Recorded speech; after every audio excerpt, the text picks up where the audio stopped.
The Cannibal Economy. Our nation is financially upside down. We import way more than we export. And it gets worse every day. We have a 70-30 system with no affordable plan that could even get it back to 60-40. So at 70% service and 30% manufacturing, we will simply continue to slip away to 80-20 or worse. This slip began in the 1970s, with factory regulations, a sharp rise in raw materials, wages, and poorly implemented trade deals, eventually sending factories to cheaper, less regulated, lower-wage countries with better availability of raw materials. There were some movements through the 80s for Made in America products, but continued greed and profitability was the easier path. There really is no way of bringing all that production back to our shores. That would be cost-effective. Let's say that toy you bought overseas is $20. To manufacture that same thing here would be double or triple, which is pathetic considering all of the different shipping and delivery methods it has to go through. Thousands of miles of ships, trains, and trucks. Not to mention that we taught all of these countries the most effective ways to mass produce. We basically just handed them the keys to all of our secrets and handed them turnkey factories to put their cheap, unregulated labor to work. So for us to get it all back, we would have to go from paying garage sale prices to paying Tiffany prices. Or we have to do the Great Reset agenda and completely integrate with the world.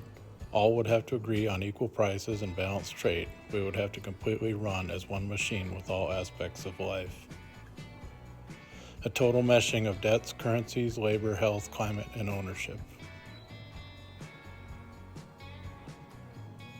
Otherwise, we will continue to slip ever faster into an untenable economic abyss. Or I suppose we could let the economy crash, cut off trade and debts with the world, and rebuild from the ensuing chaos. I'm sure our sociopathic leaders, with the help of the global corporate elites and their algorithms, have already calculated the odds. Their most likely course of action will be a swift decline, low enough to scare the people and the world into accepting the New World Order, the Great Resetters, along with the Council for Inclusive Capitalism's socialistic, futuristic, utopian plans. Had these algorithmic-based think tank organizers not given our governmental bureaucratic goons the script, who knows what twisted, horrific plans they would have implemented on their own. I mean, come on, 2020 was bad enough. Can't imagine actually relying on our argumentative, selfish, aloof leaders coming up with any viable solutions. Not that I'm looking forward to being a sheeple in the coming freak show socialistic utopia. There's still a few fleeting moments to slow this catastrophe down, but our leaders insist on its acceleration, and the people that can't look behind the veil of distraction and misinformation are adding to its velocity. And its ferocity. It's looking more and more like the empirical, cyclical clock is ticking down to the end of our empire by 2025.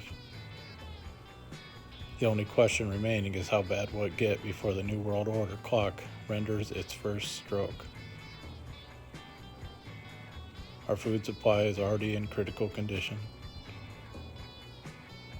Every day we have mass euthanasia of our meat animals for any number of excuses, including meat laboratories and threats of potential diseases.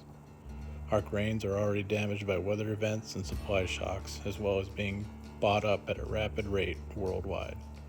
Not to mention insect damage and accidental destruction of storage facilities. We're being groomed and conditioned for government food reliance. By all of these food supply mishaps and misappropriations. Until we are eating pre-portioned rations made up of lab-grown meats, insects, and recyclables.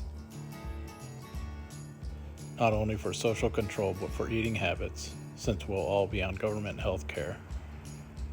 I'm waiting to see if these forbearances and moratoriums will become permanent.